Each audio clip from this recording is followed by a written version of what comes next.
ரேயா நீங்க சொல்லுங்க.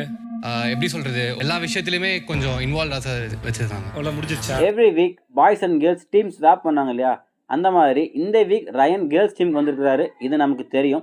So girls team உங்களை எப்படி ட்ரீட் பண்ணாங்க அப்படின்ட்டு ரொம்ப ரொம்ப ஒரு சிம்பிள் கொஸ்டின் தான் விஜய் சேதுபதி கேட்டிருந்தாரு. அதுக்கு ரயன் ரொம்ப ஷார்ட்டாகவே எல்லாத்துக்கும் என்ன இன்வால்மெண்ட்டாக வச்சுருந்தாங்க சார் அப்படின்ட்டு முடிச்சிட்டாரு. ஷாக் ஆகிட்டு என்னங்க அவ்வளோதானா அதுக்குள்ளே முடிச்சிங்க அப்படின்னு கேட்டார். பக்கத்தில் இந்த சௌந்தர்யா சைடில் இருந்துக்கிட்டு நம்பிக்கை வச்சாங்கன்னு சொல்லுங்க அப்படின்ட்டு பாயிண்ட்ஸ் எடுத்து கொடுக்கவும் அதை அவர் அப்படியே அச்சு பேசாமல் ஒப்பிச்சார். கடுப்பான விஜய் சேதுபதி, ஓ இந்த மைக்குக்கு சுவிட்ச் அங்கேயே இருக்கா, அப்போ நீங்கள் உட்காருங்க நான் சுவிட்சுக்கிட்டே கேட்டுக்கிறேன் அப்படின்னு சொல்லிட்டு சௌந்தர்யா கிட்ட கேட்டார்.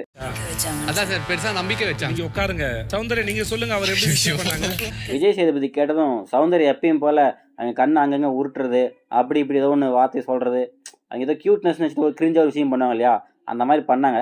ஆல்ரெடி கடுப்பு அந்த விஜய் சேதுபதி அதை பார்க்க சகிக்காமல் சேப்பா நீ கொஞ்சம் உட்காருமா அப்படின்னு சொல்லிட்டு அவங்களே உட்கார வச்சிட்டாரு. ஒரே ஒரு ரயான் உட்காருங்க.